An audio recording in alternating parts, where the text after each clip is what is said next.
14 अगस्त की शाम को जब जवाहरलाल नेहरू, इंदिरा गांधी और पद्मा नायडू के साथ अपने घर पर बैठे थे और आजादी के भाषण की तैयारी कर रहे थे, तभी उनके फोन की घंटी बजती है और फोन उठाते ही नेहरू जो खबर सुनते हैं उससे उनका चेहरा लाल पड़ जाता है, आंखों में आंसू आ जाते हैं और शरीर में सिहरन पैदा होने लगती है।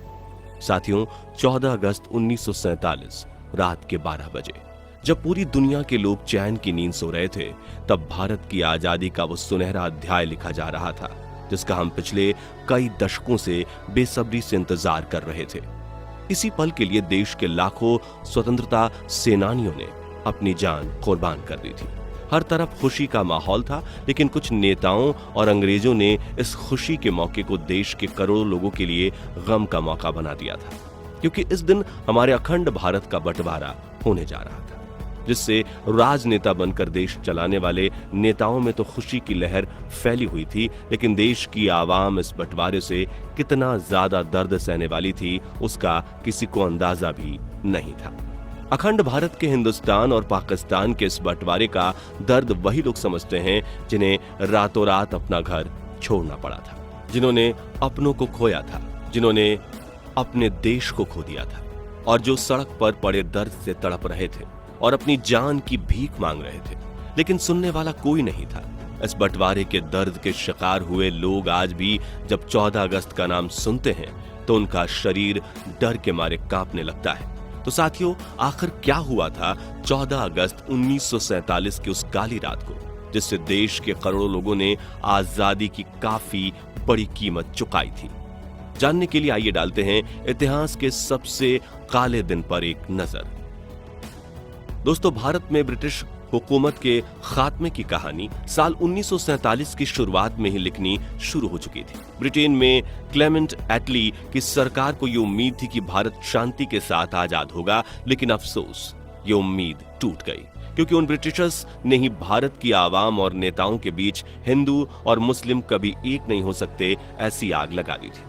ऐसा जहर घोल दिया गया था, जिसके बाद 3 जून 1947 के दिन क्लेमेंट एटली ने ऑल इंडिया रेडियो पर अनाउंसमेंट करते हुए कहा कि सदियों से तितर बितर पड़े हिंदुस्तान को हमने एक किया है और हमें उम्मीद थी कि एकता देश की आजादी के बाद भी बनी रहेगी, लेकिन अफसोस भारतीय नेताओं को यह मंजूर नहीं है। इसलिए हमारे पास देश का बंटवारा करने के अलावा कोई चारा नहीं है। इसलिए अब ब्रिटिश इंडिया का राजकाज 2 सरकारों के हवाले कर दिया जाएगा, जिसके तुरंत बाद पंडित जवाहरलाल नेहरू ने भी एक भाषण दिया था और कहा कि ब्रिटिश सरकार ने देश के कुछ हिस्से को भारत से अलग करने का प्रस्ताव देते हुए हिंदुस्तान को आजाद करने की बात रखी है और हमने उनकी ये बात मान ली है। हालांकि इस बात से हम खुश नहीं हैं, लेकिन हमें लगता है कि देश के भविष्य के लिए यह फैसला जरूरी है। दोस्तों, यहां गौर करने वाली बात यह है कि एक तरफ महात्मा गांधी ने जवाहरलाल नेहरू को प्राइम मिनिस्टर बनाने का वादा दिया था, वहीं दूसरी तरफ मुस्लिम लीग के चीफ मोहम्मद अली जिन्नाह ने आजादी से कई साल पहले ही ये जिद पकड़ ली थी कि हिंदुस्तान में रहने वाले मुस्लिमों को एक अलग मुल्क दिया जाए, और उनकी इसी जिद ने हिंदुस्तान के भाईचारे पर ऐसी चोट मारी थी जिसके निशान आज भी देखने को मिलते हैं। खैर, भारत को आजादी मिलने के हफ्ते की शुरुआत में ही हिंदू मुस्लिम की आग भड़कना शुरू हो चुकी थी, जिसका शिकार बन रही थी अखंड भारत की आवाम। 14 अगस्त की शाम को जब जवाहरलाल नेहरू, इंदिरा गांधी और पद्मा नायडू के साथ अपने घर पर बैठे थे और आजादी के भाषण की तैयारी कर रहे थे, तभी उनके फोन की घंटी बजती है और फोन उठाते ही नेहरू जो खबर सुनते हैं उससे उनका चेहरा लाल पड़ जाता है, आंख में आंसू आ जाते हैं और शरीर में सिहरन पैदा होने लगती है, क्योंकि लाहौर के एक नए प्रशासन ने हिंदू और सिखों के इलाकों के पानी की सप्लाई काट दी थी, जिससे लोग प्यास से तड़प रहे थे और जो पानी के लिए अपने घर से बाहर निकल रहा था उसे उसी वक्त मार दिया जा रहा था। और यहां से शुरू होने वाले दंगे देखते ही देखते पूरे भारत में फैल रहे थे। Too good to miss! At Kalyan Jewellers, it's 25 plus 25% off on making charges. फैल रहे थे, लोग मरने मारने के लिए उतावले हो रहे थे। तभी नेहरू फोन रखकर इंदिरा से कहते हैं कि आखिर मैं अपने 15 अगस्त के भाषण में ये कैसे कह सकता हूं कि मैं खुश हूं, जबकि मेरा लाहौर जल रहा है, तो इंदिरा उन्हें कहती हैं कि फिलहाल आप अपने आज रात के भाषण पर ध्यान दीजिए, क्योंकि ऐसे मौके पर देश के करोड़ों लोग उनके प्राइम मिनिस्टर की आवाज सुनने के लिए तरस रहे थे। हालांकि नेहरू का दिल अब टूट चुका था, लेकिन फिर भी 11:55 पर नेहरू संसद के सेंट्रल हॉल में भाषण देना शुरू करते हैं। उन्होंने कहा कि हमने नियति के साथ एक वादा किया था और अब समय आ गया है कि हम अपना वादा पूरा करें। शायद पूरा नहीं, लेकिन जहां तक हो सके वहां तक। आगे नेहरू ने कहा कि हम प्रायः जो प्रतिज्ञा, जो संकल्प अब तक करते आए हैं, उसे निभाने के लिए हमें बहुत कुछ करना होगा। आज रात 12 बजे जब पूरी दुनिया सो रही होगी, तब भारत जीवन और स्वतंत्रता की नई और उजली चमकती सुबह के साथ उठेगा। ट्रस्ट विद डेस्टिनी नाम के नेहरू के इस भाषण को सुनकर लोग खुशी से झूम रहे थे। सड़कों पर इकट्ठा हुए लोग महात्मा गांधी जी के नाम के नारे लगा रहे थे और पूरे 12 बजे शंखनाद के साथ देश की आजादी का आरंभ हुआ था। लेकिन देश के करोड़ों लोगों को अब तक ये नहीं पता था कि कुछ इलाकों में देश की आवाम इस आजादी की कड़ी कीमत चुका रही है, क्योंकि कुछ नेताओं और अंग्रेजों ने मिलकर हिंदुस्तान और पाकिस्तान के बंटवारे की जो लकीर खींची थी, उसे बनाने में कई हजारों लोगों का लहू बह रहा था। लाखों लोगों को 14 अगस्त की उस काली रात को ही अपने घर से बेघर होना पड़ा था। लेकिन हिंदुओं का भारत में आना और मुस्लिमों का पाकिस्तान में जाना उतना भी आसान नहीं था। हजारों लोगों से खचाखच भरी ट्रेन में चढ़ने के लिए लोग एक दूसरे को धकेलते हुए आगे बढ़ रहे थे। लाखों लोगों को अपना घर और व्यवसाय छोड़कर पलायन करना पड़ रहा था। कुछ समय पहले जो लोग एक दूसरे का हाथ थामकर अंग्रेजों के सामने आजादी की लड़ाई लड़ रहे थे, वही लोग आज एक दूसरे के खून के प्यासे बने फिर रहे थे। भारत के इतिहास की इस सबसे काली रात में लगातार बारिश हो रही थी। कई इलाकों से बिजली जा चुकी थी। बदले की आग में प्यासे फिर रहे लोगों के हाथों में हथियार थे। वे बेधड़क होकर कत्ल किए जा रहे थे।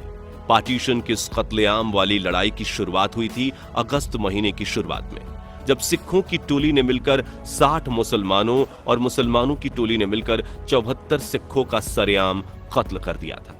यानी आग दोनों तरफ से लग चुकी थी और अगस्त के पहले हफ्ते में ही अमृतसर की जमीन बेगुनाहों के खून से लथपथ हो चुकी थी। पार्टीशन के इस जंग में अपने अपनों की ही जान ले रहे थे। लेकिन ये तो बस शुरुआत थी, क्योंकि आगे जो होने वाला था वो इतना खौफनाक था कि सुनकर आपके पैरों तले की जमीन खिसक जाएगी। तो दिल्ली से पाकिस्तान के लाहौर जाने वाली एक ट्रेन शुरू की जाती है, जिसमें पाकिस्तान जाने वाले सरकारी अफसर मौजूद थे। लेकिन जैसे ही ये ट्रेन पटियाला पहुंचती है तो इस पर हमला हो जाता है, जिसमें एक महिला और एक बच्चे की जान चली जाती है। और ये किसी ट्रेन पर होने वाला सबसे पहला हमला था। फिर जब ये ट्रेन लाहौर पहुंचती है और ये खबर चारों तरफ फैलती है, तो वहां के मुस्लिम बदला लेना शुरू करते हैं। सबसे पहले तो पाकिस्तान से अमृतसर आने वाली ट्रेन में मौजूद 43 हिंदुओं को स्टेशन पर ही मार दिया जाता है। और फिर 13 अगस्त के दिन जब पाकिस्तान से अमृतसर के लिए ट्रेन रवाना होती है, तो वो ट्रेन अमृतसर तो पहुंचती है, लेकिन उसमें मौजूद कोई भी इंसान जिंदा नहीं था। हर डब्बे में थी तो बस हिंदू और मुस्लिमों की लाशें।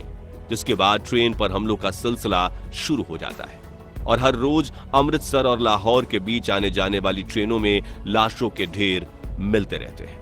दोस्तों, 14 अगस्त के दिन जब हिंदुस्तान और पाकिस्तान दोनों मुल्क अंग्रेजों की गुलामी से आजाद होने के करीब थे, तब अपने ही लोगों से डरते हुए हिंदू और मुसलमान लोग देर रात बारिश के बीचों बीच छिपते छिपाते हुए पलायन कर रहे थे, क्योंकि उन्हें लग रहा था कि अगर हम अपने मुल्क में नहीं पहुंचे तो अगले ही कुछ दिनों में हमें यहां मार दिया जाएगा।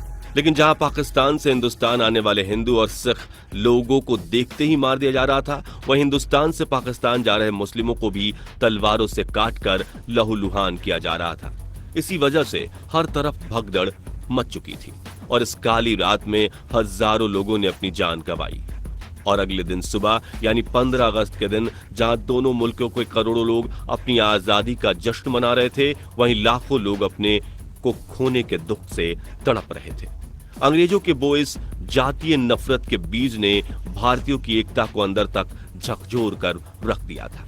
इस पार्टीशन की आग अगले कई महीनों तक जलती रही, जिसमें कई करोड़ लोग स्थानांतरित होने के लिए मजबूर हुए थे और उनमें से करीब 20 लाख लोगों ने अपनी जान गंवाई थी।